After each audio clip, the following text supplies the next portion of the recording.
Assalamualaikum warahmatullahi wabarakatuh. Halo semuanya, kembali lagi berjumpa dengan saya Muhammad Jafri dengan mata kuliah Sejarah Indonesia 1900 sampai 1945. Sama halnya dengan video yang saya buat sebelumnya, pada kesempatan kali ini pun saya akan kembali mereview sebuah tulisan. Pada kesempatan ini saya akan mereview sebuah tulisan yang berjudul tentang fotografer Cina dan klien mereka di Hindia Belanda tahun 1890 sampai 1940. Tulisan ini ditulis oleh Lisbeth Auhen. Tulisan ini membahas tentang posisi fotografer Cina dalam lanskap kolonial visual. Orang Cina yang bekerja sebagai tukang fotografer terlibat baik dalam pembuatan foto dan produksi gambar komersial, tetapi yang terakhir kurang tersebar luas. Bertentangan dengan gambaran bahwa klien fotografi Tionghoa berasal dari lapisan masyarakat yang lebih rendah, tulisan ini juga menunjukkan bahwa mereka ditugaskan oleh elit Eropa, Tionghoa, dan Jawa. Di dalam tulisan ini juga membahas tentang fotografer profesional Tiongkok dan klien mereka dari tahun 1890-an, ketika fotografer Tiongkok pertama kali membuka studio mereka, hingga pecahnya Perang Dunia Kedua. Di antara contoh yang paling awal dan terlama dalam koleksi KITLV adalah foto yang dibuat oleh fotografer berbasis Batavia, Tan Jilan. Tan Jilan membuka studionya di Pasar Baru 86 sekitar tahun 1894 dan tetap aktif di jalan yang sama sampai sekitar tahun 1947. Sekitar 135 fotografer studio Cina telah diidentifikasi. Dalam literatur tentang fotografer profesional yang berbasis di Hindia Belanda yang dimulai dari pertengahan abad ke-19, studio fotografi Eropa yang termasyhur cenderung menarik sebagian besar perhatian, karena lanskap dari fotografi di Hindia Belanda jelas bukan bidang dari eksklusif fotografi Eropa. Tujuan dari tulisan ini adalah untuk menganalisis bagaimana jaringan fotografer Cina dan klien mereka mempengaruhi posisi sosial para fotografer. Ini menimbulkan pertanyaan tentang siapa dan apa yang difoto oleh fotografer Cina, bagaimana gambar yang dibuat oleh fotografer, dan apa yang difoto oleh fotografer Cina, dan sampai sejauh mana tatapan orang Tiongkok yang dapat dilacak dalam sebuah gambar yang dibuat oleh fotografer Tiongkok. Sehubungan dengan pertanyaan terakhir, Morris memberikan penjelasan tentang fotografer Skotlandia John Thomson yang telah bertemu dengan beberapa fotografer di Tiongkok pada abad ke-19.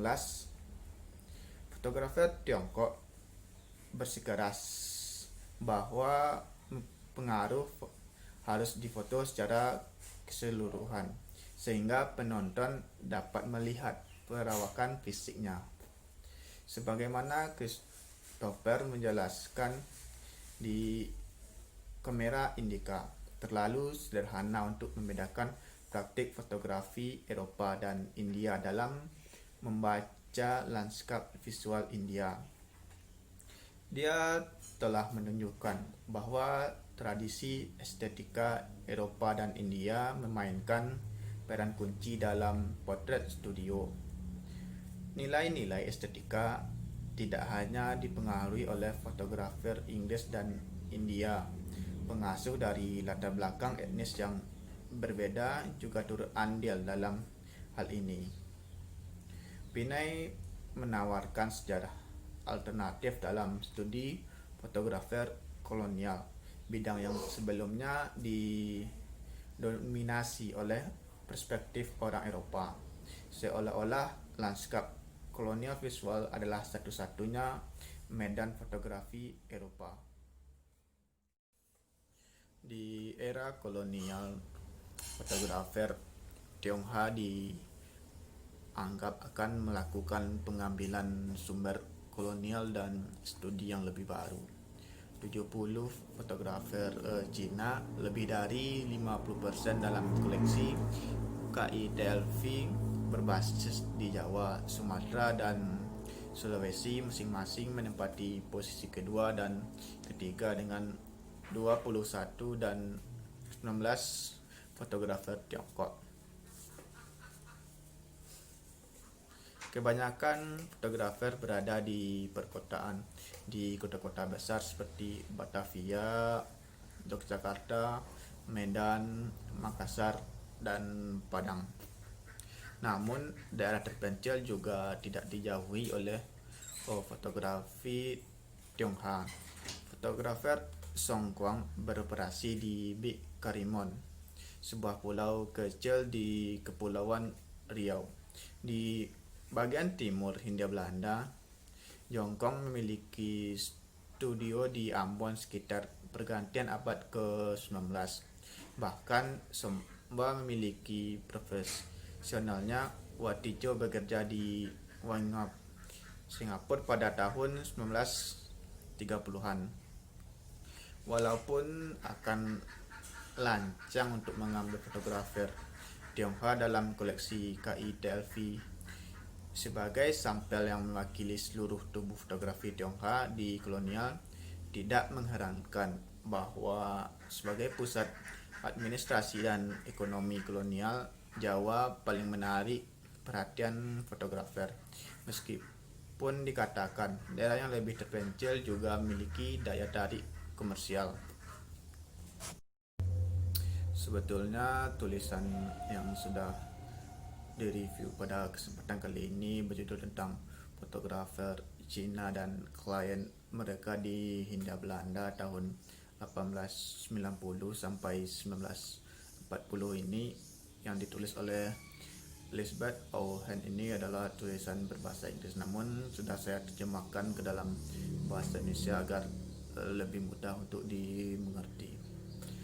Dalam review kali ini dan dapat ditarik kesimpulan adalah bahwa fotografer dan itu adalah merupakan suatu, bisa dibilang adalah suatu sumber sejarah yang penting, apalagi kita sebagai fotografi atau tukang foto adalah dapat mengambil peristiwa-peristiwa atau momen-momen penting dalam suatu kejadian. Itu adalah nantinya dapat ditempatkan sebagai sumber arsip. Arsip dalam sejarah merupakan bukti, menempatkan posisi utama dalam mencari sumber-sumber sejarah. Apalagi pada saat sekarang ini untuk menggunakan fotografi itu adalah suatu hal yang sangat mudah atau sangat umum. Sedangkan dahulu, pada zaman dulu, orang masih menggunakan kamera yang masih seadanya. Berbeda dengan sekarang, setiap kita sudah memiliki HP dan tentu sudah memiliki kamera dan sudah bisa untuk menggunakannya. Langkah lebih baiknya kita mampu menggunakan kamera tersebut untuk mengambil dan mengabadikan momen-momen penting, hingga nantinya itu adalah menjadi sumber arsip yang dapat kita gunakan atau kita lihat di masa yang akan datang. Mungkin hanya sekian review buku pada kesempatan review tulisan pada kesempatan kali ini. Terlebih dan kurangnya saya mohon maaf. Di akhir kata saya sudahi. Wassalamualaikum warahmatullahi wabarakatuh.